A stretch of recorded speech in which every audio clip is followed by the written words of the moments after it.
In the heart of a forgotten town stood the Stillwater Asylum, its towering spines and crumbling walls a testament to a darker era in psychiatric medicine.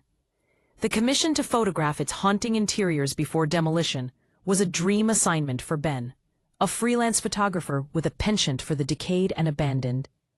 Yet as he gazed up at the vine-choked structure, a chill ran down his spine, not from the frigid air, but from the weight of local legends that whispered of its haunted past.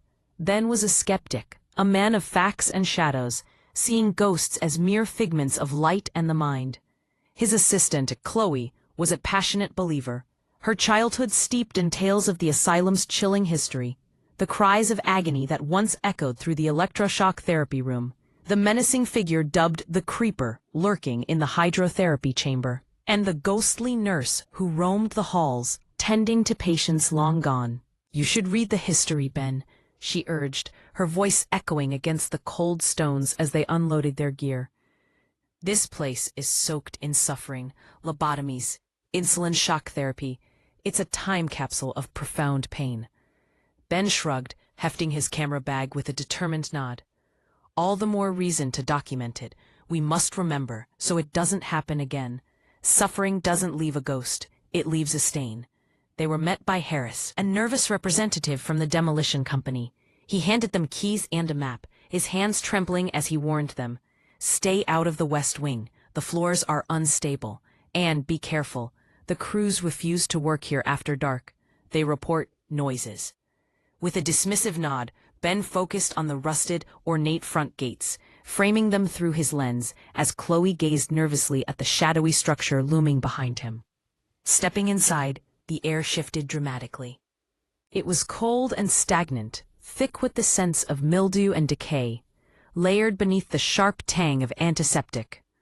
The grand entrance hall loomed like a cathedral, paint peeling from the walls in great leprous sheets.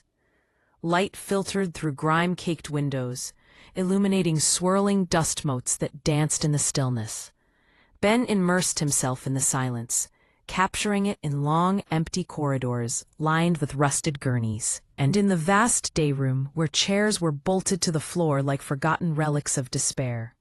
In a small, cell-like patient room, he discovered a child's drawing scratched near the floor, a crude stick figure with oversized, haunting eyes and the word "listen" etched beneath it. Dismissing it as mere graffiti, he continued, but Chloe's unease was palpable. Patients didn't have tools to scratch walls like that, Ben. And that word, we keep finding it. The second day dawned with a creeping tension as unexplained sounds began to infiltrate their work. A rhythmic dripping echoed from dry pipes, and soft, shuffling footsteps stirred in corridors they had just left. Ben spun around, camera in hand, but found only emptiness, the oppressive silence returning like a weight upon his chest. Chloe, capturing ambient sounds, played back a recording from the electroshock therapy room, revealing a low, sickening hum beneath static. "Just interference," Ben insisted, but doubt gnawed at him. While photographing the surgical theater later that day, he caught his first glimpse of the supernatural, a figure in a white coat standing in the dark observation gallery, staring down at the operating table. His camera flash illuminated the room, yet when he looked back, the gallery was empty. Confused, he checked his photo. The operating table, however, was not empty. There was a dark, human-shaped stain on the leather restraints. Fear crept into Ben's heart, one he couldn't share with Chloe. That night, a storm trapped them, the winds howling like the anguished souls the asylum housed. They sought refuge in the old head administrator's office, the most intact room. As the storm raged, the asylum awakened with whispers, not from one direction, but swirling around them, fragments of lost thoughts. "Make it stop. The needle. Mother." Doors began to slam in sequence down the hall, rhythmic and deliberate. Chloe, trembling, clutched her recorder. "They're not ghosts, Ben.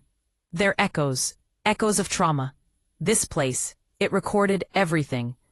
As the slamming stopped outside their door, the handle jiggled violently, and a new sound cut through the chaos, a soft, melodic hum, a lullaby, gentle and haunting. The nurse, Chloe whispered in terror, recognizing the legend. She comforted patients before their procedures. Just as the humming ceased, a clear voice spoke through the door, commanding, "Time for your medicine." The door rattled violently, splintering around the lock. Panic surged through Ben. Chloe was right. A psychic wound had scarred this place. The suffering concentrated enough to tear reality itself. In a desperate bid for escape, he shouted, "Play it back, all the audio you've recorded, as loud as you can." Chloe fumbled with her equipment, understanding dawning in her wide eyes. She plugged in her portable speaker and cranked the volume to maximum, hitting play. The asylum erupted in a cacophony of sound, the buzzing machines, dripping water, shuffling footsteps, and whispering voices, all amplified into a storm of noise. The pounding on the door ceased, replaced by shrieks of static feedback. Shadows writhed, twisting as if the building itself was in agony, unable to withstand its own torment. A final, silent scream echoed through the corridors, followed by deafening silence. The storm outside calmed as dawn's gray light filtered through the boarded windows. They packed their gear hastily, leaving Stillwater Asylum without looking back. The demolition proceeded as planned. Yet when Ben developed his photos, they revealed swirling vortices of darkness and tormented faces, all corrupted. In horror, he destroyed them. They had learned a terrifying truth. Some places are not haunted by the dead, but by the echoes of suffering. An infection of the past that can manifest as something vile and relentless. And sometimes, the only way to escape is to scream back at the horrors that seek to consume you.